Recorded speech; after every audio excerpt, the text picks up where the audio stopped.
How's it going, everybody? So today I'm going to be talking about the Dreadwitch Trilogy by Richard Fierce. So the premise of the book is you have a woman named Amara, and she is discovered to have magic. And the guild, which is in charge of controlling the magic in the world, they do not like it when there is basically a rogue magician.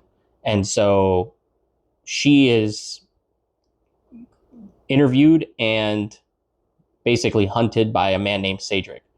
Cedric ends up pretty much falling in love with her, and the rest of the book series is about their unlikely alliance, basically, and them growing feelings for each other over time. And so now that I have that out of the way, I just I just could not get into this book. I read all three of the books because I'm a psychopath, and I was just so bored. The magic system's pretty interesting. It uses like threads and kind of like sewing jargon, right? Like you have the loom and things like that, and they use basically like giant stitch swords that are essentially they can fight with and use magic with. And I thought that that was interesting. I thought it was different. Kind of reminded me a little bit of like Brandon Sanderson's Warbreaker in that aspect, but I that was about it. Honestly, like the book was again, all three books total were about 800 pages, and I just feel like it could have been 300 or 400. There was a lot of things that were repeated in the book just nonstop, and it was super annoying. They kept referencing the fact that Cedric had been in the guild for 7 years when he started developing these feelings and betraying the guild for his relationship with Amara and things like that. And it's just, they just kept saying it over and over again. And then the second book, oh, he has to fight his brothers that he grew up with in the guild. And it's just like, it just kept repeating it. And it was so, it would so blatantly tell you everything that like you there was no critical thinking involved in the story whatsoever, which to me is different than the book that I'm reading right now, which is Aching God.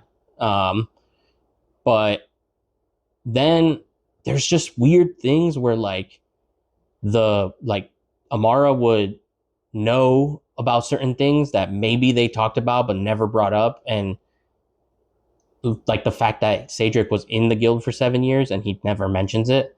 So how would she know that? There's just things like that that come up throughout the story, and then you just I don't know.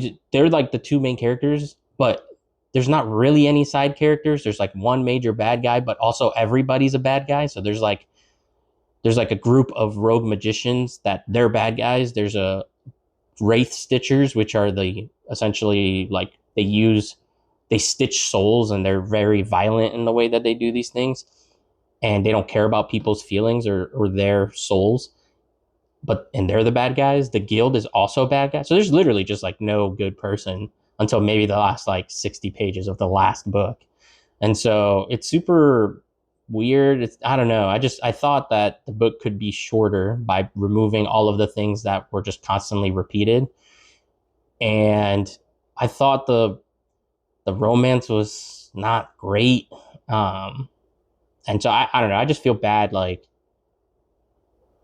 hating on a book like this, but I just also have to be honest in my opinion of it. And I'm not saying it's not for you. Maybe you can read it and you might like it, but just for me, I don't know. I just did not hit for me.